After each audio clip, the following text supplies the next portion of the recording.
Sam, welcome to the show. First off, obviously it's hard putting fights together on a tight budget and for a new venture.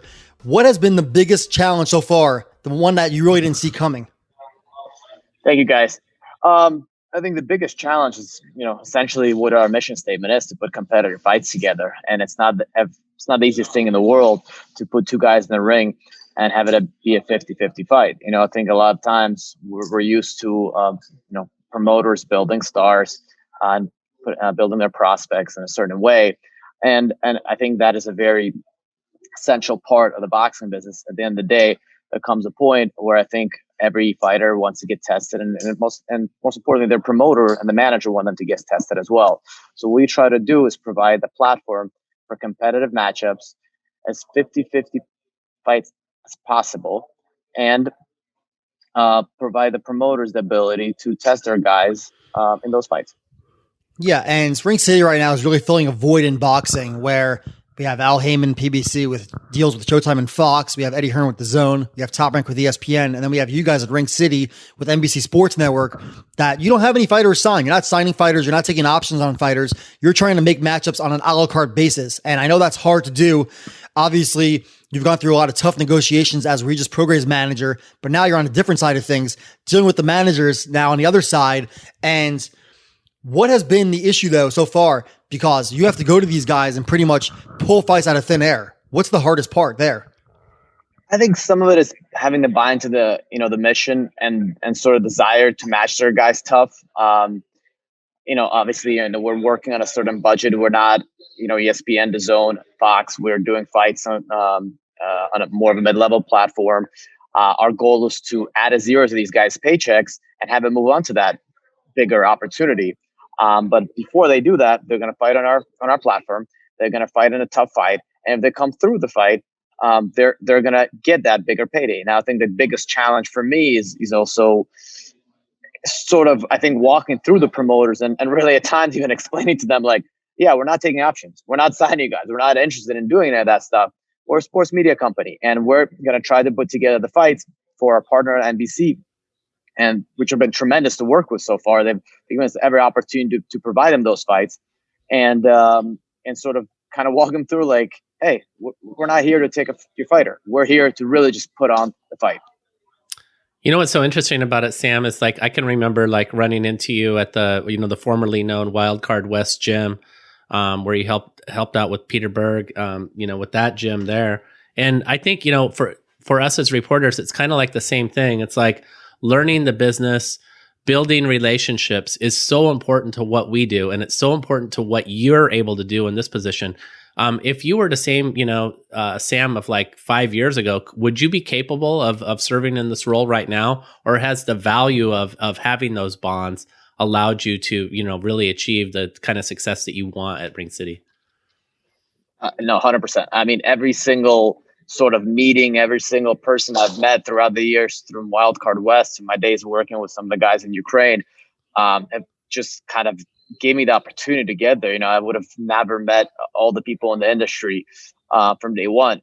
So the ability to sort of be at the gym, I go to as many fights as possible, and you guys have seen me at fights. Even as a fan, I try to show up and bring my fighters. I think notoriously, I think I brought Regis to more press conferences when he was not fighting, and literally put him in front of the reporters and journalists like yourself and said, hey, you got to stay in the spotlight at the end of the day, because in today's world where everything is evolving so quickly and we got so much stuff going on, I think it's important to sort of be there and make, we can't do that anymore, be in person as much, but just sort of show up and have that conversation. And the past 7-8 years that I've been able to gain some of those connections have really put me in a position now where I can call a lot of the managers, promoters, fighters that we're working with. Like, I talk every single day with, starting with coaches in the gyms that have fighters that are unsigned, to managers that have fighters that are unsigned with promoters, to the promoters themselves that have been tremendous to work with.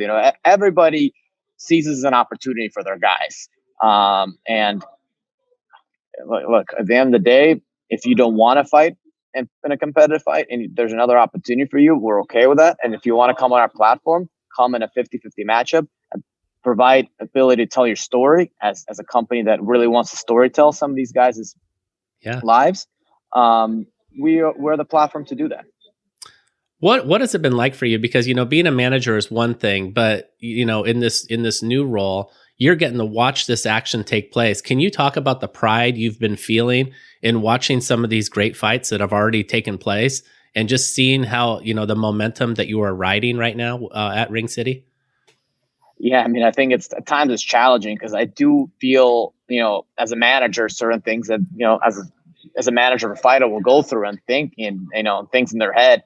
At the same time, sort of the other side now and really trying to put together the competitive fights. And at times when those fights don't turn out like I'm thinking in my head, I'm like, oh, shit, I wish we would have got it, maybe something a little different, or maybe it should have been a different opponent. And but when that fight does fulfill the desire, or I think on Thursday night, you'll see that specifically. On Thursday night, you got a fight that in the fall, when we put together our first three matchups, it was most definitely, the top main event of the three. And when Sergey Bohachuk unfortunately tested positive for coronavirus, well, obviously we're a little disappointed. Now, that being said, we were able to find a replacement for Brandon Adams. He fought Sonny Duverson. And throughout that fight and the performance that Brandon put on and the power that he demonstrated and sort of taking Sonny out in 2 rounds, it showed you that Brandon is a much more of a live dog in this fight than people thought. And I think that even showed in the odds that came out this week rather than the odds that came out in the fall. So to me, this is a very, very competitive fight. I think people are in it for a surprise. Sergey Bohachuk is 18-0 with 18 knockouts. At the end of the day, knockouts sell. We all know that. Mm-hmm. Gennady Golovkin demonstrated that with knockouts, he became Triple G.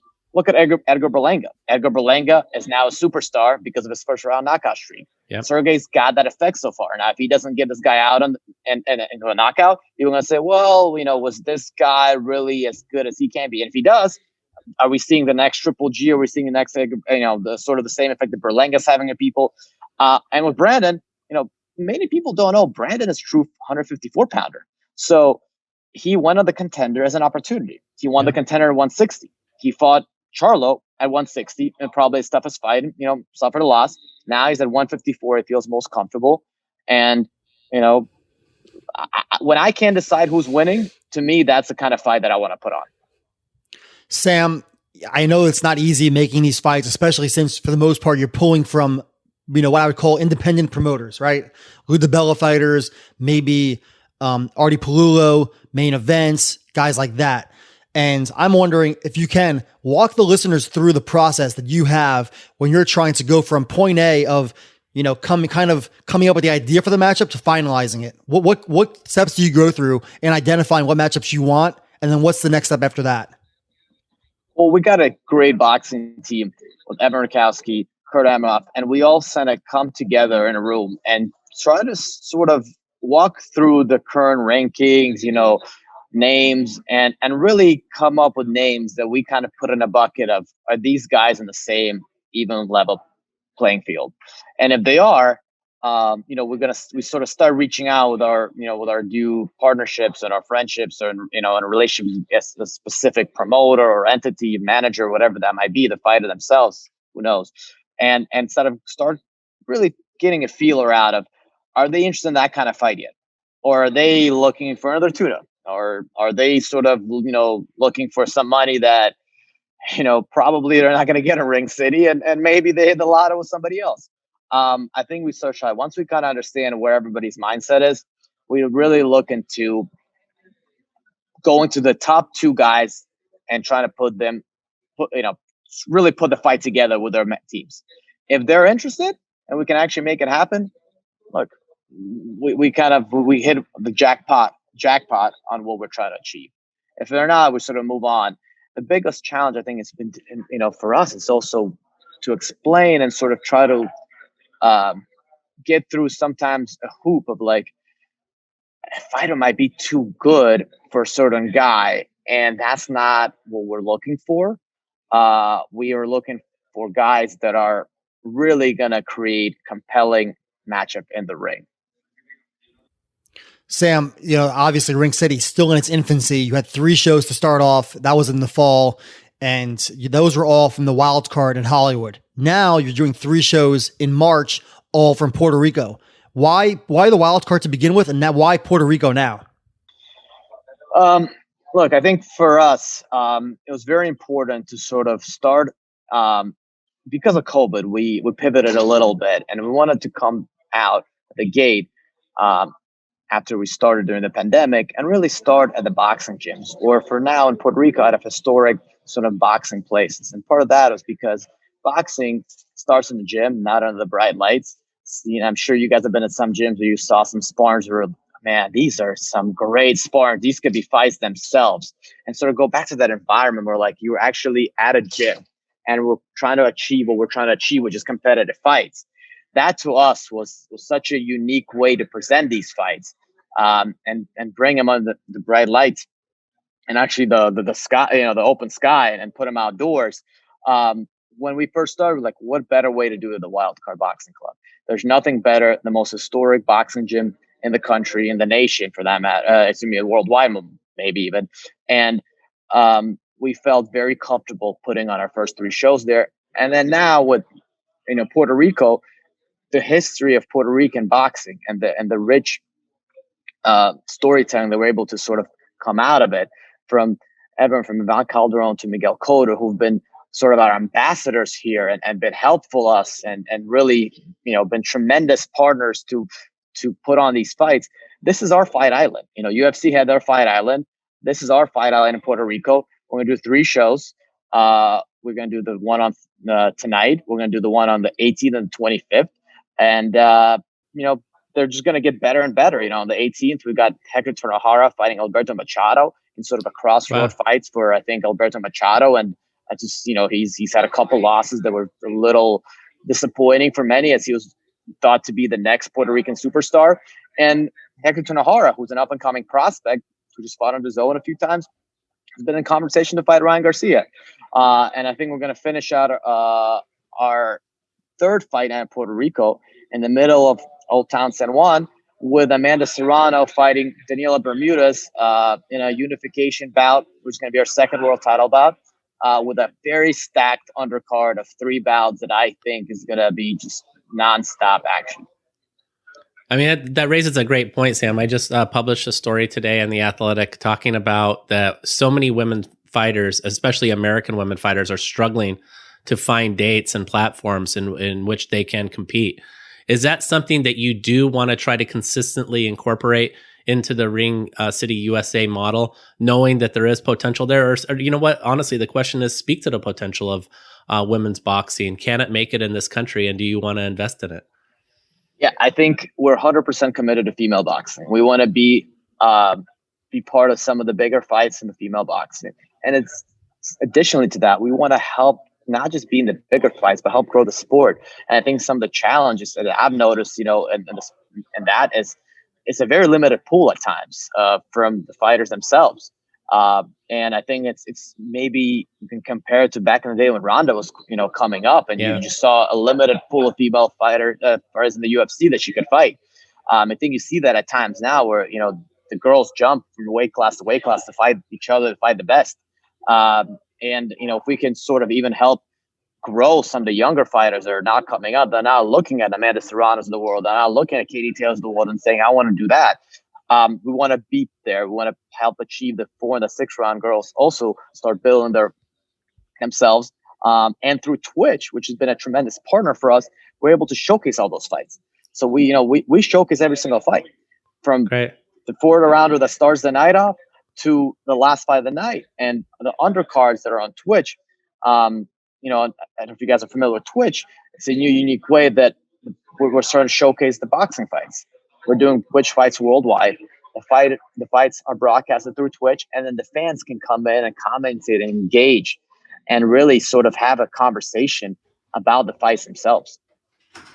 Very interesting. Now obviously it sounds, with the momentum that you are making, it sounds like your confidence is very high that you can effectively stick to the script of what you guys want to be doing and making these quality fights. I mean, it was actually I remember Cop, we got a phone call from the head of Ring City right at the beginning, like, hey, if you guys were starting this, well, what would you do? What do you think the fans want to see? And honestly, like right now, you guys have stuck to that script. Can you continue to do that, knowing what you've known and, you know, from the fights that you've made? Is there going to be a continuation of this, you know, throughout time? I think once people are seeing the fights that we sort of demonstrate to the public, I think more people are understanding what we're trying to do, our mission, what we're trying to achieve. And I think more importantly, we're going to see that once their fighters see the effect of it. So once their fighter moves on to the bigger fights and they really kind of grasp that, like, hey, I'm putting my guy in Ring City. Yeah, I'm taking a little bit of a risk. But once he comes out and goes and fights on ESPN, all of a sudden he's making more money. The manager's making more money. The promoter's making more money. Overall, everyone's making more money. And more importantly, their profile has grown. We've told their story. We've kind of given the opportunity for them to be a main event way earlier maybe in their career they would have been before. Now they're moving to the bright lights on Madison Square Garden, whether it's, you know, the a fight in Vegas, a fight in LA, and they have that experience already. I think we're going to be able to get a lot more promoters, managers buying to that system. Okay, I'm going to take a risk. And the thing that we really are strong on is if you come on our platform and you put on a good performance and you don't come out with a victory, we'll bring you back.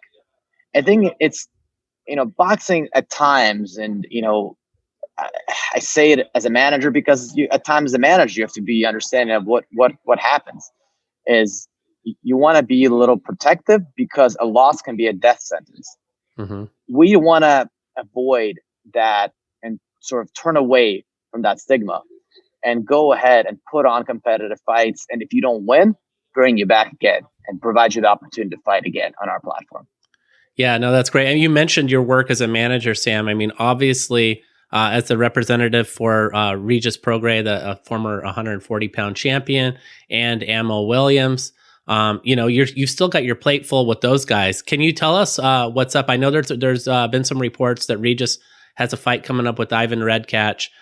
First of all, on him, is he aiming for you know, fighting the winner of Josh Taylor and Jose Ramirez?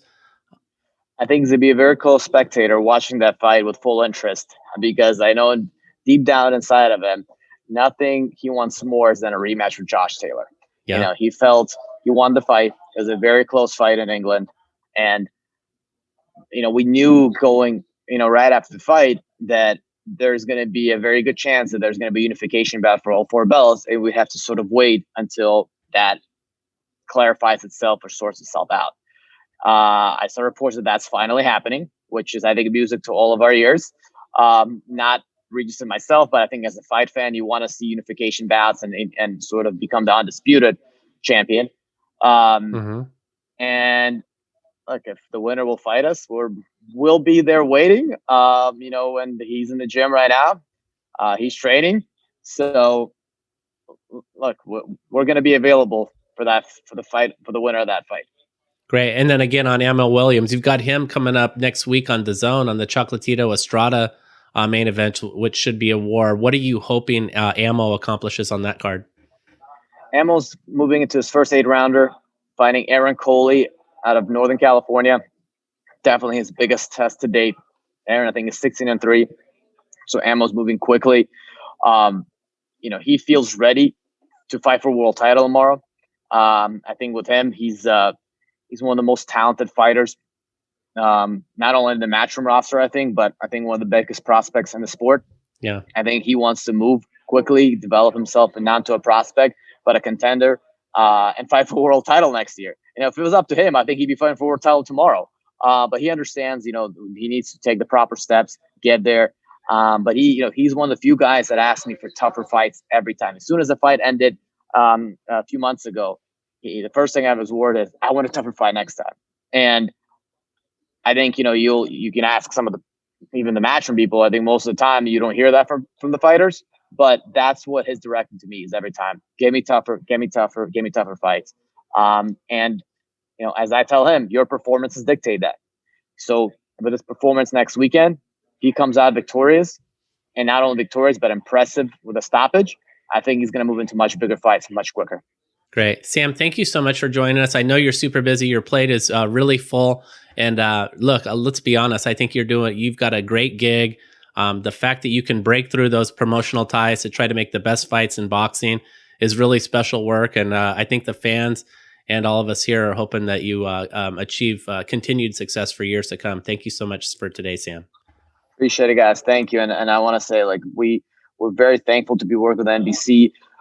They've been a tremendous partner in all of us with Twitch. The fights will all air live on NBC Sports Network at 6 p.m. Pacific on Thursday. And uniquely, we're on Thursday night. We're not a Saturday night fight night. So don't forget that. Thursday nights on the 4th, on the 18th, the 25th, we're going to start at 6 p.m. Pacific, 9 p.m. Eastern. On Twitch, on this Thursday, we're starting at 7 o'clock. We got Fernando Vargas Jr. having a second pro fight. We got his father, Fernando Vargas Sr. with him here.